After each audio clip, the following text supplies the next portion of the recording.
Hey there everyone, welcome back to Game Vine, and my name is David. Trevor! And Trevor is doing his very first Dice Master review. I have nagged him enough that he's finally broke down and did it with me. I gave in. But it's for a genre or a theme that you like, which is... Heck yeah, man, the DC Universe. And this is something I'm biased towards too. Now, I love Dice Master as a whole, and DC is my favorite, I think. I would say it's better than Marvel, but just slightly in my book. So I've given the other theme sets pretty high grades, so this one you would think would be a home run, being Dice Masters and one of my favorite themes. And now that Trevor's into it, it makes it even more, so I could probably just tell you the grade that I gave this right now, but we'll wait for that. We're going to get your opinion at the very end of the video and see how a newcomer to the world of Dice Master likes it, and if he doesn't, you probably don't like this game, right? We'll see. We'll see. So, with that being said, I'm not going to show you how to play this game. If you want to learn, there's a tutorial on our channel where you can learn all the facts about Dice Masters in the basic play so you can learn how to play. But that's not what we're doing in this video. Let's show you what comes in this set and the new abilities that it brings to the actual world, and then we'll tell you our opinions. So, let's go.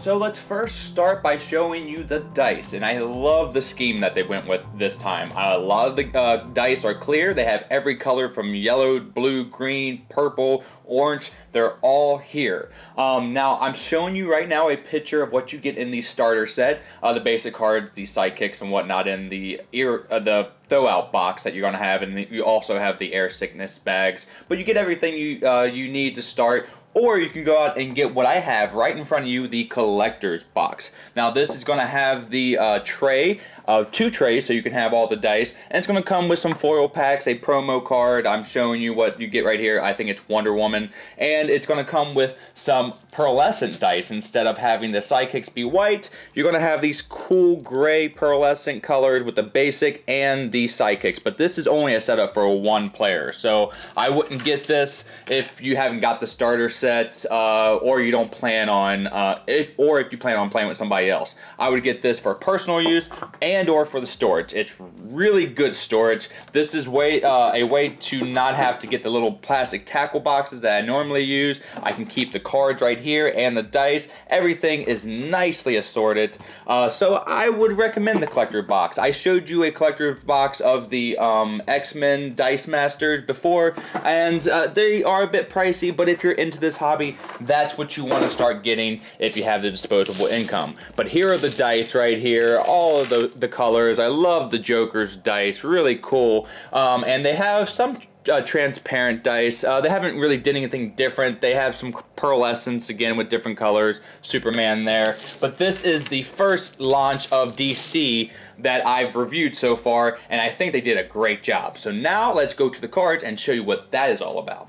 Oh, you also get this nice velvet bag in the collector's edition box here instead of having those air sickness bags, as I've been calling them. It's a nice velvet pull bag, so that's pretty cool. So now let's get onto the cards. DC is finally here, the Justice League's all accounted for, and now you can live out your dream of having Batman face off against Iron Man from previous sets, or maybe Superman against Spider-Man, because I want Superman taken down by Spider-Man. You know, that might be odd to hear a DC fan over a Marvel fan say, but Spider-Man's awesome. But you can have this happen in the world of Dice Masters now. Let's get into the cards. I have them in this book here. I'm not going to pull them out, but you're going to be able to see them. These are the basic cards. I'm just going to go over a few of them. You have casualties. I like a lot of these basic action cards.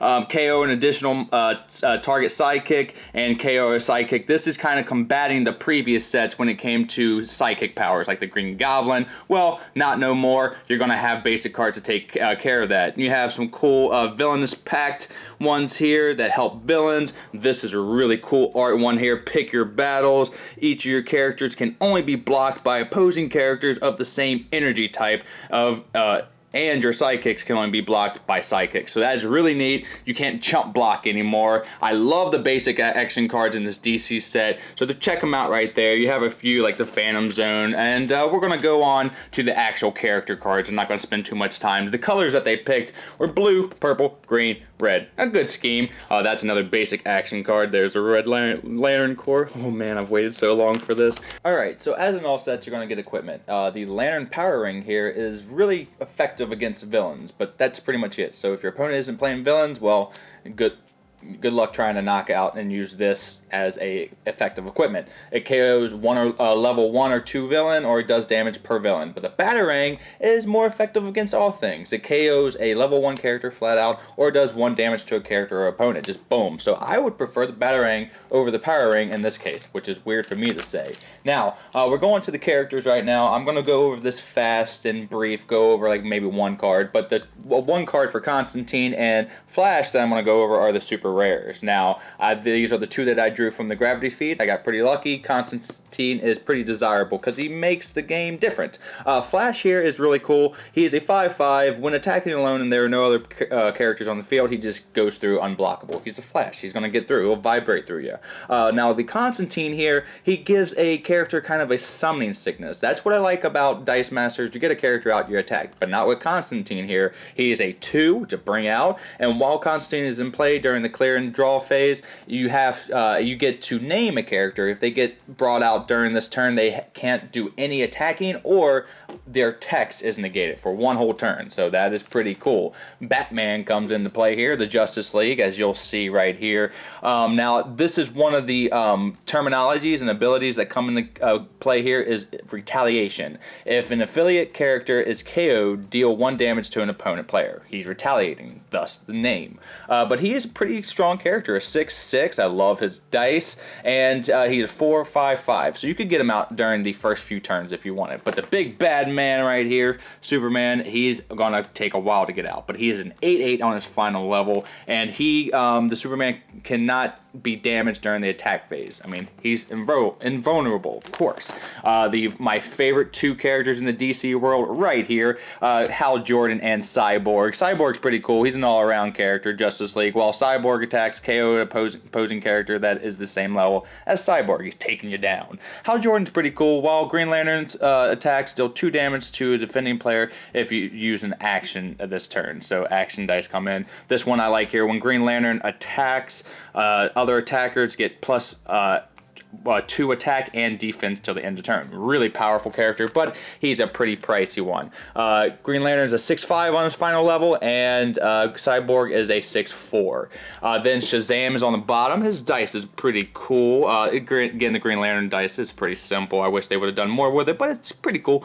Shazam, while Shazam is active, whenever you field a non-villain character, spin up 1 level, so he'll get stronger and stronger. Very thematic with Shazam. Martian Manhunter has one of the coolest, my favorite abilities come into the game, and that's Overcrush. When Overcrush comes into play, when you attack a player, if they defend with a character, any of the access damage is going to go straight to the opponent. This is kind of like a magic term. I think it's called trample, and it's just my favorite thing. And Martian Manhunter is a 7/4, so he's pretty powerful. Then you got Wonder Woman here. This is the promo that I have. She's pretty cool, very cheap to bring out, so you can get her out and start to do damage. She's a 4/4, not too strong, but while Wonder Woman is active, other characters with the Justice League affiliation count 1 less to field. So that is going to come into play. A lot of the Justice League is going to help each other get out on the field and start to attack. I say that because we have Aquaman here. Aquaman, my favorite, one of my favorite cards in the game, is while Aquaman is active, Justice League characters cost 1 less to buy. So 1 less to field, 1 less to buy. I mean, come on, get the Justice League out there and do some damage. Then you got this girl here, Zatanna. She's pretty cool. I love her dice. It's a little hat with magic coming out. She's very effective against Superman. Very cheap as well. She is a 3/3 to bring out, so it's a good character just to kind of get out on the field. Aquaman's a 4/3, and then you have Firestorm here, a pretty cool character, and the dice is neat. I like the yellow one here, and he's less expensive. While Firestorm is active, deal 1 damage to a target character or player, so you can just kind of ping people, ping, ping, ping, ping, ping. Now we're going to move into the Justice Society of America characters. Hawkman is a pretty cool one, pretty cheap to bring out. He is a 3/4. His dice is an orange one. I love it.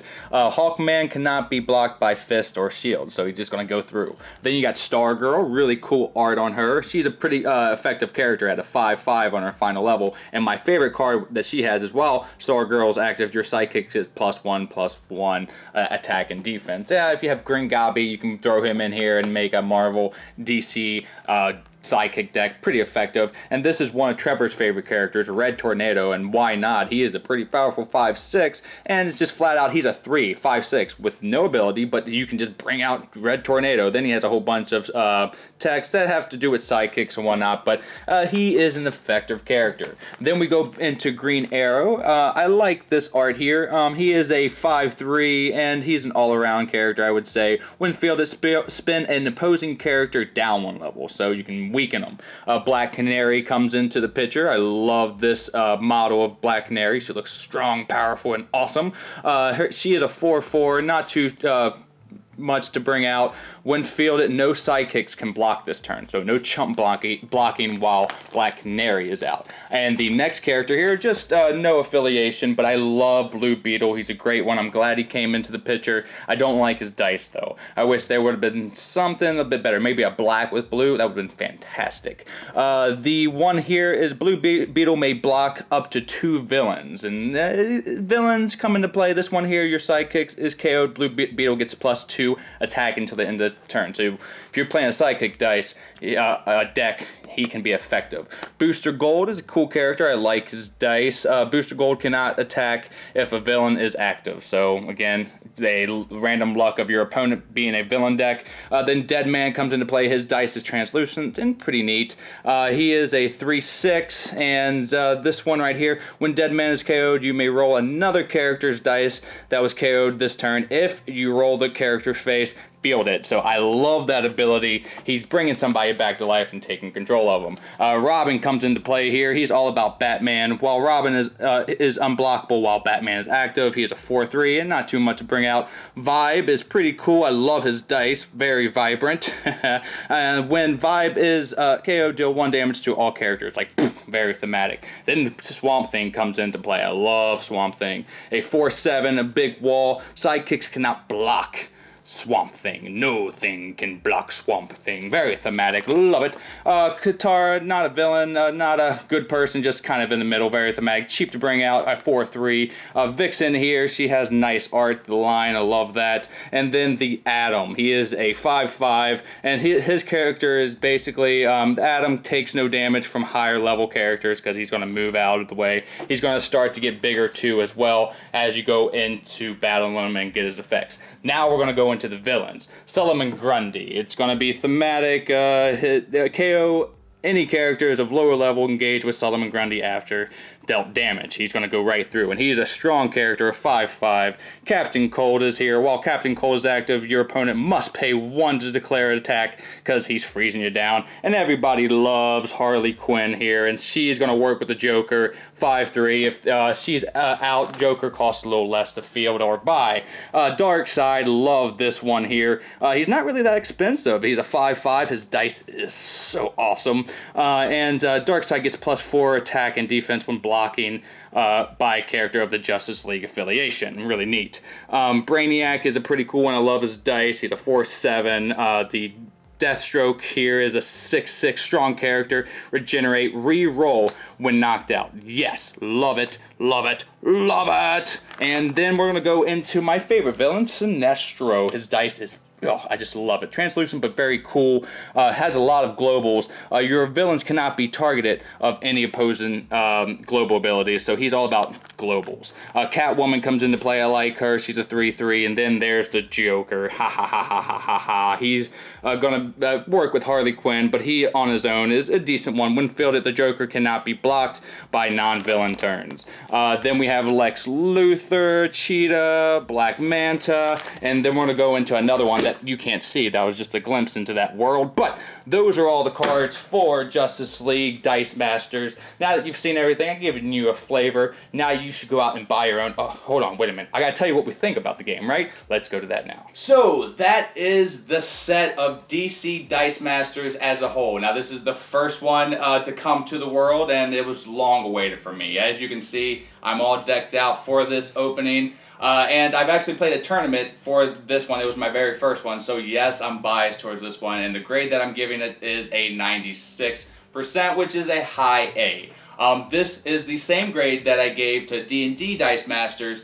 I like D&D Dice Masters to play, like mechanism-wise. I think that's more interesting, but I'm biased towards the theme, which is why this takes it up from like a 94, which gameplay I would give it, because the set added a few things, didn't overcomplicate it. Right. Overcrush is my favorite thing right now, so I mean that right there bumps up a little bit, but yes, it's just 96 and tied for my very favorite Dice Master set to the current videos that you know of right now. I think it's pretty simple. It's a set that I wouldn't give a starter. I think there are other ones that, like the Marvel ones that came out before, that would incorporate a person a little easier, but it's still one that you can start somebody on and they will eventually learn. But it's not complex when it comes to the abilities, as it adds a few. There's capture and stuff like that. But I love the characters that they picked. There are a few DC characters that are not my favorite, like Vixen. Right. I mean, whatever. I mean, I could have gave her or lost her or whatever. But Swamp Thing, I think, was a very unique character, and I like that it's in it. I like the dice scheme. There are some that are translucent and may be hard to read. Constantine is kind of hard to read. But for the most part, I think they are beautiful. Joker's a really cool one. But that's my opinion on Dice Masters. You know I love it, and this set is no exception. So, now let's see what a newcomer to the world has to think about this. What do you say? Big anticipation here. I really enjoyed this. I've played games similar to this. I played Thunderstone, which is kind of in this genre, obviously, without the dice. Mm-hmm. I know it's a little bit different setup, but we play Hearthstone a lot. Obviously, that's on the same thing. Yeah, so you kind of have a lot of that stuff that you're dealing with. I really like it. It's tough for me to nail down right. I honestly would give this an 8.5. Out of the two times you've played it, like the 2 times you played tonight, he's won 1, 2, so he's got the taste of both worlds. The taste of defeat and victory. And wouldn't you know, it was the first game. Once he learned how to play, of course, he beat me. But, no, so I 8.5 then, huh? I mean, I used some strategy, but I also got lucky with the strategy that I chose. But that's the Dice Masters. I've said it before. It really, the luck does come full circle most of the time. Sometimes it doesn't come full circle at all. But yeah, I enjoyed it. I obviously love the subject matter. I'm an easy buy if you slap The Dark Knight and Joker and people like that on a game. Oh yeah, if it's even a decently well done game, I'm probably really going to enjoy it. And honestly, I'm even a big Marvel fan too, so I like a lot of I'm not as extensive in my knowledge, so I like that subject matter as well. I'm excited to play some of those. But I like the idea of dice chucking, and at the same time coupling it with building a deck and really getting to know the strategy that you want to move forward with. It's a really cool spin on something that maybe you've already been used to. And it's not terribly new, but to me it's extremely new, a new concept. So I like the way it played out. Even in the first game that I lost, even though I was frustrated, I could tell that I was going to enjoy this game. Right. And 8.5 is high. Yeah, it was really fun, and I like the idea of drafting your dice out of the bag as opposed to drafting out cards every time. Yeah. Like you feel. And so how does does it feel like your superheroes clashing off? Like when you start to build your team of people. Can you envision those heroes and villains clashing, or is it just dice to you? That's a good question. I think I just it still just kind of ends up being a basic dice game for me. But I love the art on here because ultimately I don't know, and you can actually educate me on this. Okay. I don't know if these are taken directly from the comic books. They are, and actually, it's a mix. Sometimes you'll see animated stuff. They've done whatever they pull in production, and then there's some that have actually been licensed that they've got directly from DC Comics. Okay. Yeah, because some of it looks terribly familiar because there was a while where I was collecting Red Tornado and collecting some Flash, and there's specific cards that look like they're taken right out of comics that I have. Reborn. That's right, the cover Rebirth, right there. Rebirth, yeah. So like I said, it's a high grade for me because I enjoyed it and the subject matter. If nothing else, I just love looking at the cards here because I'm a comic book nerd and I love that kind of stuff. So a really solid high grade for me. I consider 8.5 a really solid game that I will request to play again and hope to play again. Okay, so but the one thing as a newcomer, I'm so happy to have somebody come on the video to give this opinion. Was it easy for you to get into? Did it take that curve? Was it a large curve or just kind of a slight one? And do you have to have a knowledge of another game to be able to play this as a new person? So I felt like I said, I played Hearthstone and Thunderstone, so there's some of that terminology there, but I expected to have a lot more knowledge of what it was going to be like coming into it, and I didn't feel like it did necessarily translate, but it was still super easy to learn. Gotcha. Just took a few rounds. Yeah, and you're the type of guy, you really like explaining games to people, and I think it's something you've gotten good at, and I think you probably get not frustrated with me, but you could get frustrated with me because I'm not a very good instructional learner. Yeah. I'm a very good visual learner. I've just learned like that too. Yeah, you've gotten used to it at this point. Yeah. Just throw me into the fire, even if I lose a game or two. It's okay. I'm okay with that. I just want to get thrown into the fire, kind of get my feet wet, and learn it that way. So I think if you're either type of an instructional learner or a visual learner, I think you can pick this up super quick. And it's a really fun game, and especially once you get used to how to play, it's a quick game. I mean, I think sometimes the decision making that we took, the time to figure out what we're gonna do, I probably took too long. It's quoted for 15 minutes. Yeah, but if you're just chucking and you're really making quick decisions, you can knock out some games, man, and it's really fast, fun, gamer-heavy fun. Man. Yeah, I just love this game. It's a good game. I enjoyed it. So that pretty much sums it up. I would recommend this for any card player or any gamer that's wants to play this. Again, this is a collectible card game, so that kind of strays people away. People who don't like to spend money, which that should be everybody. It's a cash cow. Yeah, but at the same time, I mean, as long as they're putting out good material, good stuff. That's the thing. I mean, I don't feel like they're cashing in. I feel like they're like, hey, we're gonna give you good production, good material, cool new cards. I'm like, give it to me, man. That's the kind of stuff I want. Yeah. So I mean, I would say that this is it's one of my favorite sets so far. So. It's high praise from both of us. I knew he would like it. It just took some time to actually get him to play it. There's one other thing that I do want to say. A huge thank you to WizKids out there. They are finally supporting the channel. It's something that I've dreamed about for a long time. They've always made stuff and games that I've loved, and this is my second favorite game of all time. So when I finally got the go-ahead that they were going to start sending us review copies, I almost passed out. So huge thank you to WizKids, but an even bigger thank you to the fans out there that keep watching our videos. I mean, such a huge support just doing that. And remember to hit that subscribe button because that's even better. Until the next time that we see you, I mean, I've been Dave. Trevor. And have a great rest of your day and a great time with all the Dice Masters that you play. Trust me, go out and buy this game. It's not going to cost too much to get a starter, a few gravity feeds, packs, and you're there. So, take care, everybody. We're out. Bye. Bing, bang, boom.